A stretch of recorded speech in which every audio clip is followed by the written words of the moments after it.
So, we're talking about love. God's love. Kuminsan merong mga cartoon, he loves me not, she loves me not, she loves me, tapos tuwa na tayo. Pero anong dapat ang tuwa na dumapo sa ating puso kung nating pagtanto at naisip na mahal tayo ng Diyos? And what and who is the object of God's love? We know that God is love. Lagi sinasabi sa Bible, God is love. Ang ating Diyos ay Diyos ng pag-ibig. And the object of that love is man. Tayo. Sabi sa 1 John 4:10, this is love. Not that we loved God, but that He loved us and sent His Son as an atoning sacrifice for our sins. Pagka di po ba tayo in love, yung lagi na tayong masaya? Pagka in love ka, kahit na bulaklak, iningitian mo. Kahit tinitingnan mo lang sopas, akala mo may kung ano ka nababasang love letter. Iba kasi yung in love eh. Pero kaya natin dapat lalong ma-develop yung ating love affair with God. Kasi yung mga taong minamahal natin, kuminsan nandyan, kuminsan wala. Minsan minamahal din tayo in return, kuminsan hindi. Pero pag ang love affair natin is with God, it's a constant. It's always there. With or without people. Better if there are people around, but even without, you can survive. And not only survive, but also remain happy. Sabi, this is love, not that we loved God, but that He loved us. Hindi siya nagmahal dahil minahal natin siya muna. Siya ang naunang magmahal sa atin. At ang patunay noon, ipinadala ang kanyang bugtong na anak, ang kaisa-isang sariling anak bilang bayad sa ating kasalanan. Kuminsan gusto nating patunayan na mahal tayo. Gusto mo bigyan ka ng singsing, bigyan ka ng relo, padala ka ng card, ng bulaklak, maalala ka. Pero ano pa ba namang patunay ang hihigit dun sa God sent His only Son to die in our place? Ano pa kayang pagdududa ang maaring pumasok sa ating isip na mahal nga tayo ng Diyos at napakasidhi at napakasagad nung pag-ibig na yon? So, what is the nature of God's love? Tayo yung object. What is the nature? First of all, it is a great love. Hindi siya basta love, it's a great love. 1 John 3:1, how great is the love the Father has lavished on us that we should be called children of God. Minsan po ay minamaliit natin yun, hindi natin nabibigyan ng tamang pansin yung salitang children of God. Minsan sabi natin, oy, anak siya ni ganon, big time, ganito ang apelyido, ganon ang bahay, nakatira sa ganon, anak ni ganyan. Yung anak ng Diyos. Such is the greatness of God's love that we who are sinners, who have been sinners, can be called children of God. It is the greatest relationship that you can ever have to become a child of God. So what else is the nature of that love? It is boundless. Yun ang pag-iibigan ng mag-asawa, sinasabi, till death do us part. So pag namatay na yung isa, pwede na uling mag-asawa yung isa. Kuminsan nga, buhay na buhay pa, nag-aasawa na uli eh. Hindi po ba? Ngayon, kahit pa nga napakatapat mo sa kamatayan, tapos na. Pero ang sabi, sa Ephesians 3:18, I pray that you may have the power, together with all the saints, to grasp how wide and how long and how high and how deep is the love of Christ. Sabi nawa, magkaroon kayo ng kapangyarihan para naman maunawa nyo, maarok nyo, kung gaano kataas, lalim, kung gaano kalapad, at kung gaano kawalang hanggan ang pag-ibig ni Kristo. Ano yung boundlessness niya? In scope and also in essence. Sa diwa niya, sabi sa Ephesians 3:19, and to know this love that surpasses knowledge. This love surpasses knowledge. Hindi siya kayang ma-define, hindi siya kayang maintindihan ng ganap ng karunungan. Kahit napakarami ng alam ng karunungan. Ang karunungan nga ng tao, kahanga-hanga na eh. Kita nyo yung mga taong pupunta sa buwan, umiikot ang mundo, bukod sa nagro-rotate, umiikot pa sa kanyang orbit. Pagkatapos yung pupuntahan na buwan, umiikot din, pero naggagalawan niya mga yan, yung sasakyan na sasakyan eh, talagang doon nga nagpupunta sa buwan at hindi kung saan napunta. Hindi po ba? At napaplano nila dito talaga ito maglaland. Perfect rendezvous of celestial bodies, of heavenly bodies. Ang galing-galing na nga ng tao. Maaoperahan ng kaloob-looban ng iyong katawan nang hindi man lang bubuksan. Ang galing na ng tao. Puso ng may puso, ikakabit sa'yo. Pero ang sabi, kahit anong talino, anong kagalingan, hindi kayang maunawaan at masukat ang ibig sabihin ng lawak at kadakilaan ng pag-ibig ng Diyos. Ganun, siya kadakila. In essence, sabi niya, it is a love that surpasses knowledge. Hindi mo siya maunawa, hindi mo siya maintindihan. And of course, boundless also. Great also, and also, the love of God is permanent. Permanent. Kaya yung iba, mga takot na takot ng umibig, mga pagod na puso, kasi naibig din naman sila, pero yung pala, MWF lang sila. O isang linggong pag-ibig lang sila, tapos hindi na. Pero ang pag-ibig ng Diyos, permanent. Sabi sa Romans 8:35, who shall separate us from the love of Christ? Shall trouble or hardship, or persecution, or famine, or nakedness, or danger, or sword? And then it goes on in the next verse. Neither height nor depth, nor anything else in all creation will be able to separate us from the love of God that is in Christ Jesus our Lord. Ganun ka-permanent. That when God loves us and we reciprocate that love, our love for Him will strengthen us in any case that nothing can separate us from the love of God. Naranasan na po yan ng napakaraming mga Kristiyano all over time. Mga sinusunog, ipinapakain sa leon, tinotorture, hinuhuli, pero hindi sila sumusuko sapagkat walang pwede maghiwalay sa kanila sa pag-ibig ng Diyos. This is the greatest love story. Ang mga pinipilahan sa mga pelikulang mga kung anong love ni Juan kay Juana, love ni Pepe kay Pilar, pero mga illusions. No matter how great our love is for human beings, this is the greatest love we can ever have. Ang tanong nagbe-benefit po ba tayo from this love? Do we have this love life? Kaya kung minsan, kumusta ka? Eto, loveless. Bakit tayo pwedeng maging loveless? Eto nga yung greatness ng love ng Diyos. Kasi nakafocus lang tayo, we're fixated on romantic love. At pag talagang romantic love lamang ang tinuunan nyo, talagang madalas loveless. Madalas nga, torture pa yan. Although, meron din namang moments na maganda, syempre yan. Kaya nga, inilagay din niya ng Diyos. Pero hindi yan ang dapat focus ng lahat. But the permanent love of God. And how else can we look at the nature of God? God's love, it is unconditional. Walang patakaran. Pambihirang pag-ibig ito. Romans 5:8, but God demonstrates His own love for us in this. While we were still sinners, Christ died for us.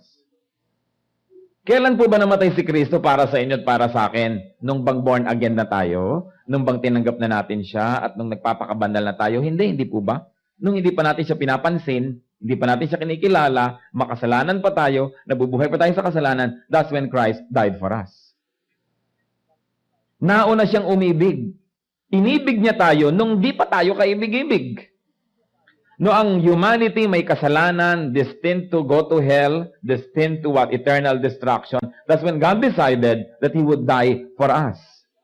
Etong tanong, kung nung araw na hindi pa tayo ligtas, kung nung araw na hindi pa tayo nahuhugasan ng dugo ni Kristo, kung nung araw na nabubuhay pa tayo sa kasalanan at sa kadiliman ng ating mga kung ano-anong mga relihiyon, at kung nung araw na malayo tayo sa Diyos, minahal na niya tayo, di ngayon pa kaya lalo?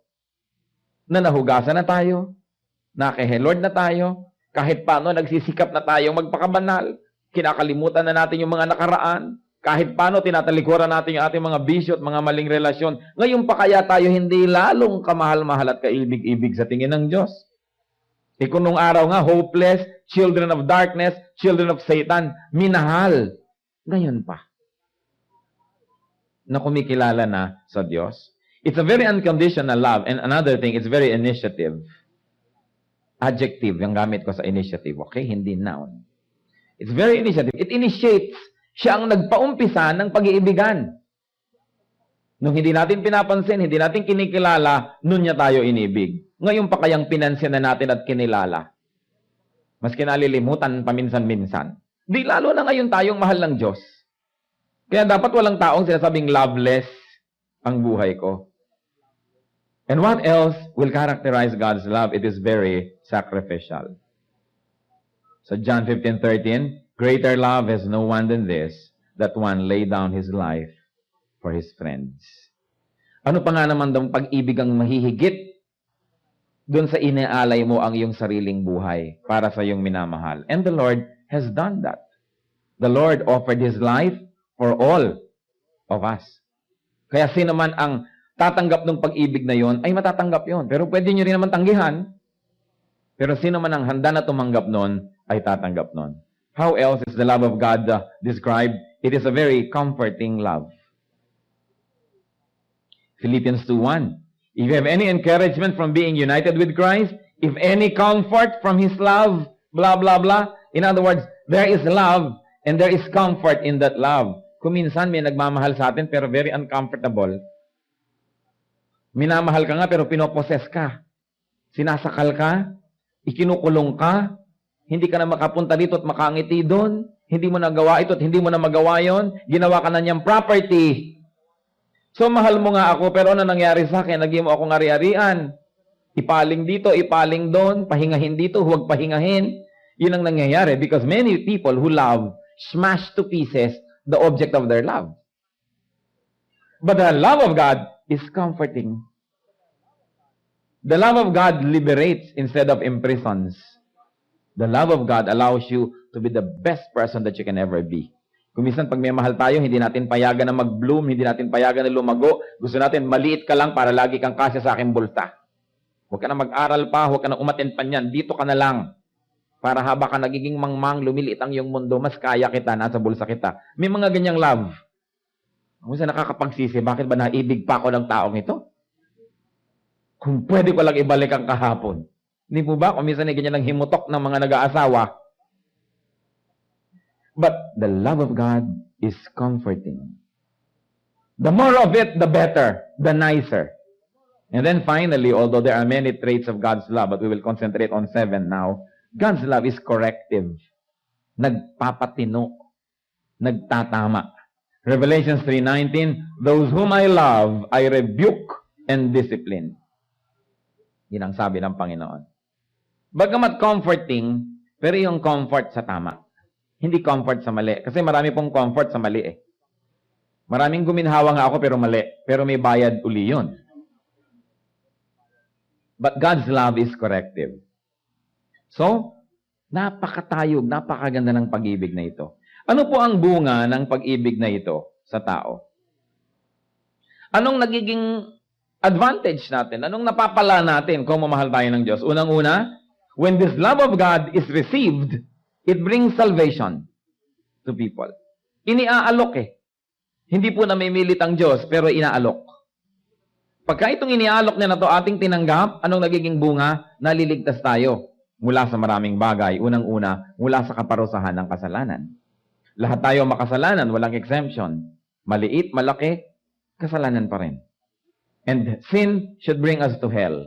But when you accept God's love, yung inaalok niyang, halika, mamahalin kita, mahalin mo ako. Maging anak kita, maging magulang mo ako.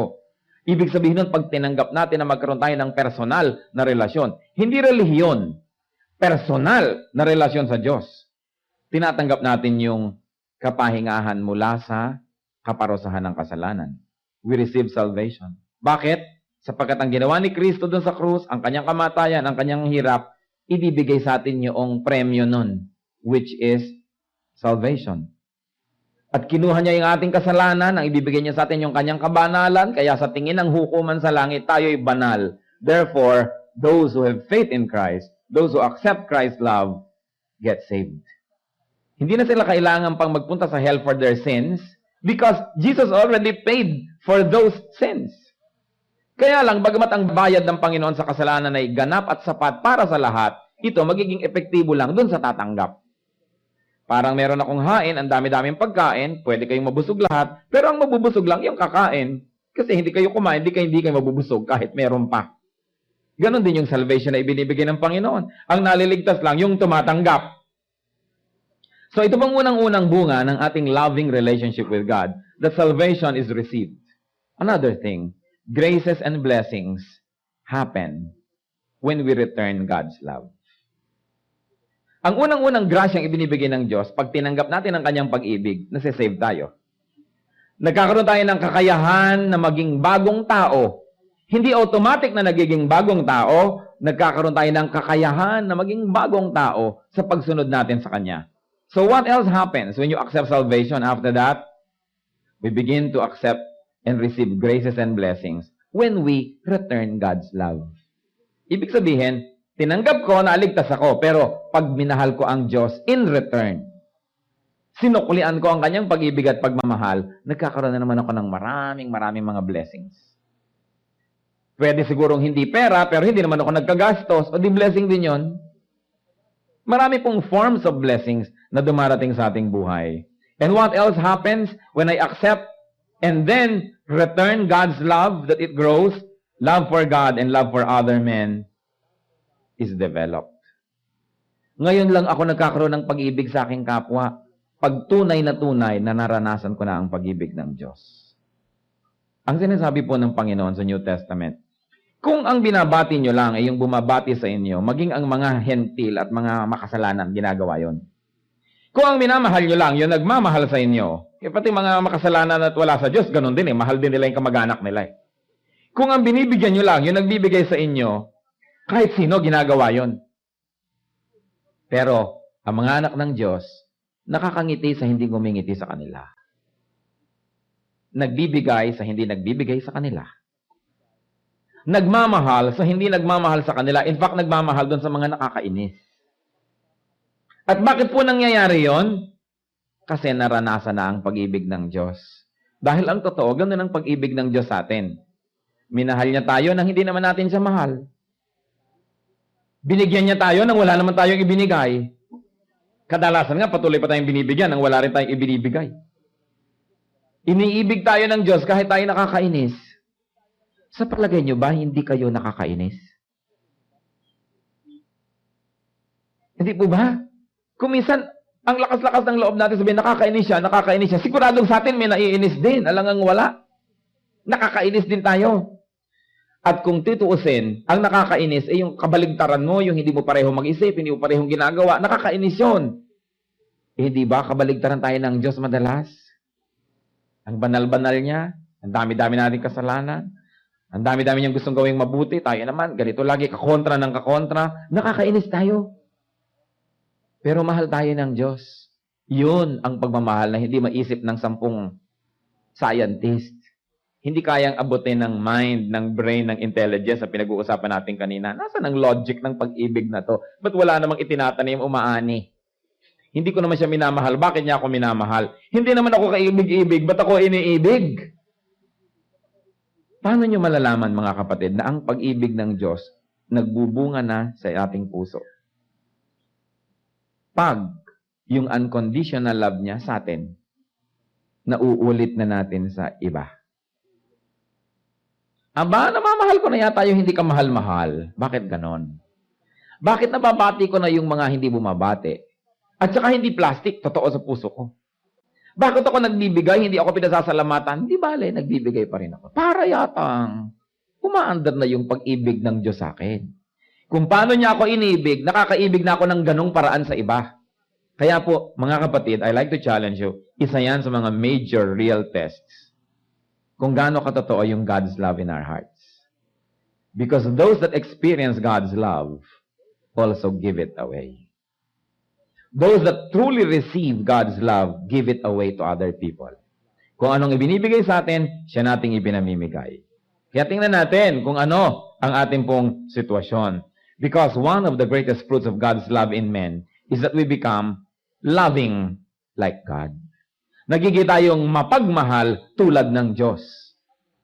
Pagmamahal na walang kondisyon, walang patakaran, walang hangganan, at hindi logical.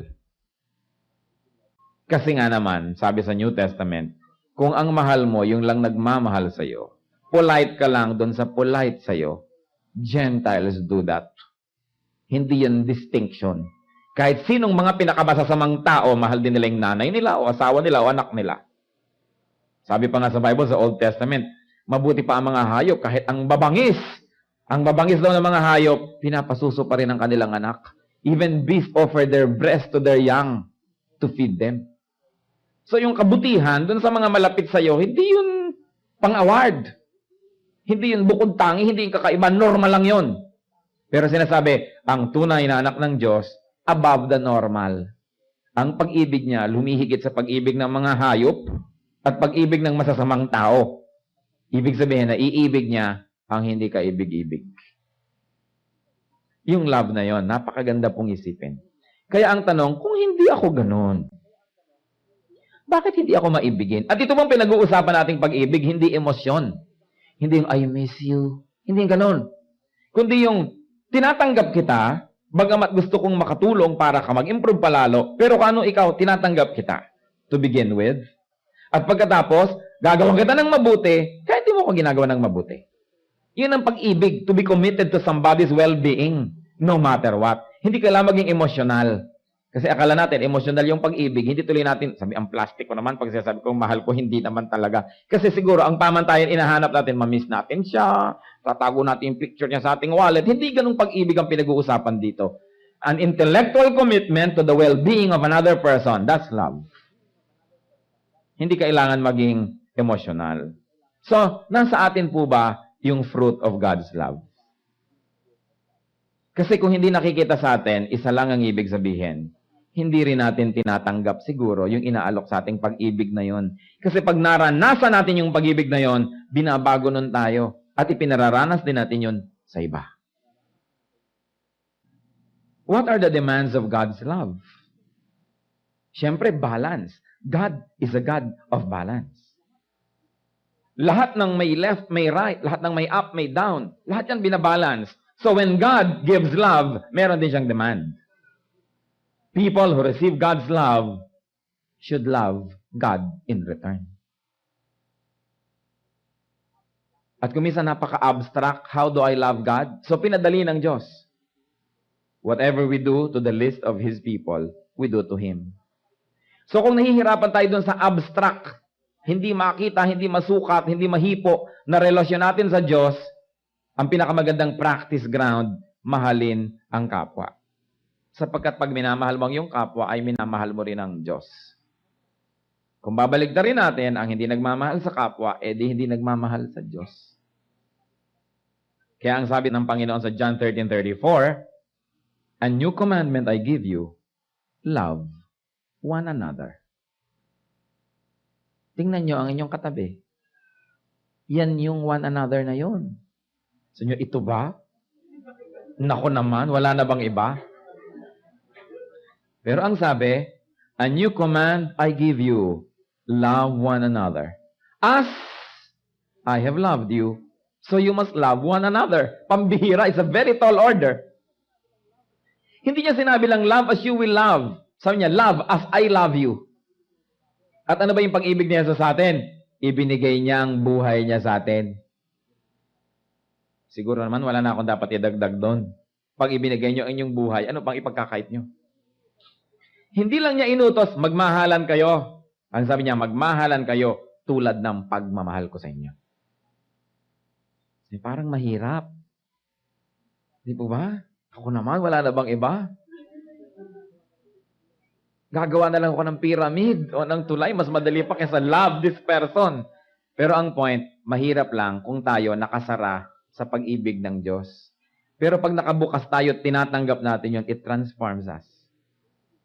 That when we truly receive and experience God's love, we become the fruit of that love.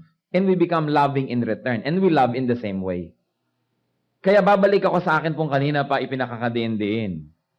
Kung hindi tayo nakakaibig ng ganon, isa lang ibig sabihin, hindi pa rin natin binubuksan ang ating puso para tuloy-tuloyan nating matanggap yung pag-ibig na iniaalok ng Panginoon. Because God's love transforms. Yung pag-ibig, ang lakas yan magpaiba. Hindi ba? Nakikita natin yung romantic love nga, inibig ka lang na gano'n, bigla kang sumipag. Bigla kang gawa ng assignment. Hindi ba? O assignment niya pala, hindi mo assignment ang ginagawa mo, pero sumipag ka.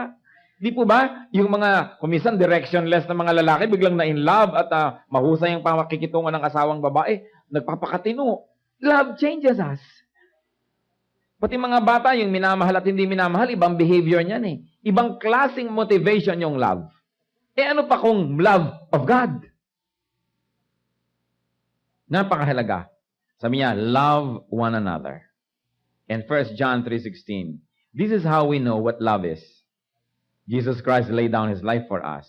And we ought to lay down our lives for our brothers. Hindi kayo tanggap lang ng tanggap ng pag-ibig ng Diyos, tapos solo. Kung paano ko inibig, ganun ako iibig. Kung babalik rin natin, kung hindi ako willing magmahal ng ganun, huwag ko na rin tanggapin yung binibigay ng Diyos. Mahirap, di po ba? Gusto nating tanggapin ang ibinibigay ng Diyos. So dapat willing tayo to pass it on. Kaya may kantang pass it on. Ipasa yan, ipamigay. Ang miracle ng pag-ibig, habang ipinamimigay, lalong dumarami. Di po ba? Habang minamahal nyo ang isang tao, lalo naman niya kayong namamahal, lalong gumaganda ang samahan. Pero habang ipinagkakait nyo, lalong nauubos. The more you try to keep it for yourself, you lose it. But when you give love away, you multiply it. Because in Christianity, everything you give away, good things you give away, gets multiplied. Kita niyo yung 2 isda at 5 pirasong tinapay? Nung ibinigay noong pastol na bata kay Jesus, minultiply ng Diyos na pakain lahat ng tao. When you give to the Lord, He multiplies. Whatever we give in the name of the Lord is multiplied. Kaya pati salvation, sharing, pagka sinishare nyo yan, binibigay nyo sa tao, dumadami ang believers, dumadami ang kilos ng Panginoon sa puso ng bawat isa. But we've got to what? Give it away. Sabi ng 1 John 4:11, Dear friends, since God so loved us, we also ought to love one another. Love is one of the greatest distinctions of the church. Yung isa pang great distinction, holiness. Di po ba? Holiness and love. Yan po ang dalawang dapat pagkakilanlan sa tunay na kapatiran, sa tunay na iglesia ng Diyos. And sadly, these are the 2 great elements missing in churches today. Holiness and love. Kasi kung wala ng holiness, di para na lang tayong Lions Club, Kiwanis Club, di po ba? Waling-waling Preservation Society. Nakikita-kita tayo, nag-uusap-usap tayo, meron din tayo isang manual, kasi ang mga club, may mga manual din yan, may mga pamantayan. But without holiness, the church is no longer distinct. Para ka na lang Alpha, Phi, Omega, kung ano-ano mga sorority, samahan, may goal. But holiness makes the church distinct. And number 2, love. So hindi lang dapat love, holiness, kambal yun. Kasi love without holiness can be poisonous. Love must be tempered by holiness. And holiness is expressed through love. Ano kaya ang mangyayari? Bakit ang mga churches ngayon talaga kulang na kulang yung love? Sabi nga, in near the end times, most love in men's heart will grow cold. And it is happening. There is very little love going on around in the church. Kasi una siguro, lalo yung mga urban churches, dumating at umalis ang mga tao, papalit-palit. Pag nagtampo ng konti, si ganun, lipat sa kabilang church. Anong sabi sa Deuteronomy 6:5? Love the Lord your God with all your heart, and with all your soul, and with all your strength. Napakalalim ng hinihingi na ito. Sabi, sa panapalagay yung misis ko dito, parang wala yata. Diba? Saan panapalagay yung anak ko rito, yung nanay ko? Hindi naman sinabing huwag kayong magmahal ng iba eh. Pero sinabi, ang number 1, Diyos. Hindi ako nagsasawang ulit-ulitin kasi alam niyo po ito sa mga pinakamalaking hiwaga sa akin nung bago akong Christian. Sabi ko, napaka-egocentric naman ng Diyos. Sobrang naman siyang selfish. Gusto na niya, siya na lang ang number 1 sa lahat ng tao. Bakit kaya? But then, the Lord made me realize that He likes to be number 1 in our lives because He cares for us. And He knows that whoever is number 1 in our life can destroy us.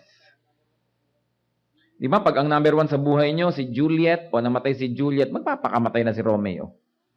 Pag ang number 1 sa buhay nyo, halimbawa, si Goryo, magpapakamatay na si Tekla, pagka nawala na si Goryo. Pagka ang number 1 sa buhay nyo, itong asawa nyo, tapos bigla siyang nag-left turn, ano mangyayari sa inyo ngayon? Hinahanap nyo si Crispin at si Basilio. Number 1 ang sa buhay nyo, anak nyo, pag nag-asawa, sumasali kayo sa kanila kayo, panggulo kayo sa kanila, kasi hindi kayo mawala-wala sa eksena dahil number 1 sa inyo yung anak nyo. Pag ang number 1 sa ating buhay, tao, we are bound to be sad. Dahil yung tao na yan, na number 1 sa buhay nyo, bibiguin kayo niyan. Sinasadya man o hindi. Kahit hindi niya sinasadya, mahal din niya kayo. Tao yan, magkukulang yan eh. Magkakamali yan. Naku, kawawa kayo. Kung yung number 1 sa inyong puso, tao. Kasi iiwan din kayo. Sasadyain kayong iwan o namatay. Ayaw kayong iwan, namatay. Iiwan pa rin kayo. O ano ngayon nangyari sa inyo? Di po ba? Pag mahal na mahal nyo ang isang tao, you are in a very dangerous situation. Dahil ang kasunod niyan, masasaktan kayo. Anong sinasabi natin? Hindi naman natin sasabihin, huwag niyong mahalin ng tao. Pero ang sabi ng Diyos, ng Bible, unahin yung Diyos. Love the Lord your God with all your heart and with all your soul and with all your strength. Bakit? Number 1 sa inyo, Diyos. May number 2, asawa niyo o anak niyo o whatever. Nawala yon, namatay yon, nalulungkot kayo, pero hindi kayo nababaliw dahil andun pa yung Diyos, yun ang number 1 eh. Buo pa kayo. Hindi kayo sira. Kasi nandun siya, hindi siya nawawala. Hindi niya kayo pagtataksilan, hindi niya kayo iiwan kahit kailan. Kaya ang gusto ng Diyos, ang number 1, yung pala dahil gusto niya tayong i-protect. Kasi pag hindi na siya ang number 1, kawawa na tayo. So sabi ko, ay hindi naman pala egocentric ang Diyos. Pati pala yung kanyang kagustuhan na siyang ibigin is a sacrificial love dahil pagka siya ang ating inibig, lagi siyang nag-aalaga sa atin, edi syempre, nakakaroon siya ng trabaho. Gusto niyang gawin yun. Happy is the person who loves God above anything or anyone. When things or people go away, intentionally or unintentionally, the person will have a strong center, a strong anchorage, and he will remain standing, standing in love for God whenever he is. Lagi yung sabi ng Diyos. Minsan hindi natin nauunawaan kung alam nyo pero hindi naman kung hindi natin nauunawaan eh, mali na siya. Kulang lang tayo ng pangunawa. So ang sabi, love God. People are to love God. How can we receive God's love? Paano? By loving the Son, men receive the love of the Father. Sabi sa John 14:23, Jesus replied, if anyone loves me, he will obey my teaching. So nakita po natin, paano nyo malalamang mahal yung Diyos? Hindi nyo naman siya siyempre aabutan ng kape. Hindi naman siya re-regalohan ng choknat na kwarting puso. Hindi nyo naman siya kakamutan ng likod. So paano nyo malalaman na mahal nyo pala ang Diyos? Paano nyo maipapakita ang pagmamahal nyo? Dito ba? Hindi naman siya naipag-iinit ng sopas. Hindi naman siya naaalagaan. So, paano ko ipapahayag ang pag-ibig ko sa Diyos? Ito pala, sundin mo ang utos niya. Yun ang pahayag at patunay at patotoo na nakikipag-ibigan ka sa Kanya. O kaya din ngayon, lalo nang dumali na malaman natin kung meron nga ba tayong love affair with God o wala. If anyone loves me, he will obey my teaching. Yun ang sinabi ng Panginoon. Hindi yung iuukit niyang aking pangalan sa puno. Hindi yung ganito, hindi yung ganyan. Niya, susundin niya ako. Now we are bringing down a very, very high-sounding abstract concept to something that we can really understand. That to love God is to obey Him. Ganun kasimple. So hindi siya emotional. Bihira rin naman sa atin yung emotionally attached with God. Although that's nice, I think, no? Pero hindi naman laging emosyon yun eh. Love is obedience. Obedience is love. Sabi niya, if anyone loves me, he will obey my teaching. May bunga pa yon. So, mahal ko si Jesus. Susundin ko ang kanyang mga inuutos. Ang sabi dito, John 14:23, my Father will love him, and we will come to him and make our home with him. Can you imagine? You like the Father to love you? You like the Father and the Son to live in you and make their home in you? Isa lang gagawin natin, love Christ. How? By obeying Him. Obedience is a very, very important aspect of our faith. Akala nung iba, pag alam nila yung nakasulat sa Bible, magaling na sila. Pero hindi yung alam, yung pagsunod sa alam na yon ang pinag-uusapan. We study the Bible not to increase our knowledge, but to change our lives. Inaalam natin ang mga dapat at hindi dapat, para yung mga dapat ay gawin at ang hindi dapat ay huwag gawin. At pag sinusunod ko pala si Kristo, nakikipag-ibigan ako sa Kanya. At iniibig naman ako lalo ng Ama at tinatahanan ako ng Diyos. So, love, holiness, obedience. Important qualities ng mga anak ng Diyos. Ano pa ang ating mga natatanggap? By loving the Son, we receive love. But we can also lose that love. Nawawala rin ang pag-ibig ng Diyos. Hindi po yung pag-ibig na nagdadala ng salvation, kasi hindi pwedeng tanggalin. Kundi yung bonus nun, yung pag-ibig na nagbibigay ng mga fringe benefits. at kung ano-ano. We can lose that.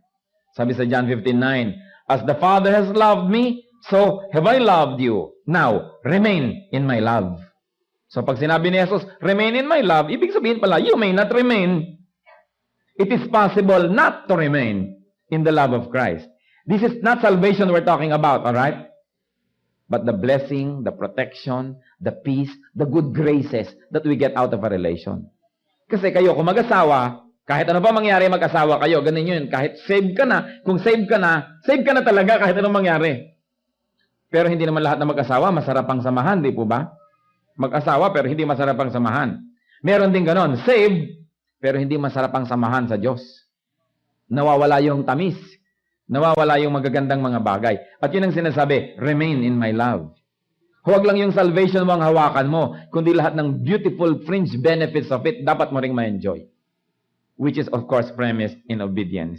Sabi sa Jude 1:21, keep yourselves in God's love as you wait for the mercy of our Lord Jesus Christ to bring you to eternal life. So keep yourself in God's love. Magtrabaho ka. Magpunyagi ka, magsikap ka para wag kang mawala dun sa area ng pakikipag-ibigan mo sa Diyos. Pero hindi salvation ang pinag-uusapan. Hindi salvation ang pinaghihirapan.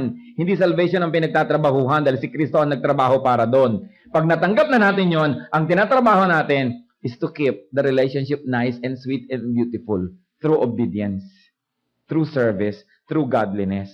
So, keep yourselves in God's love. It is your work. It is not God's work alone.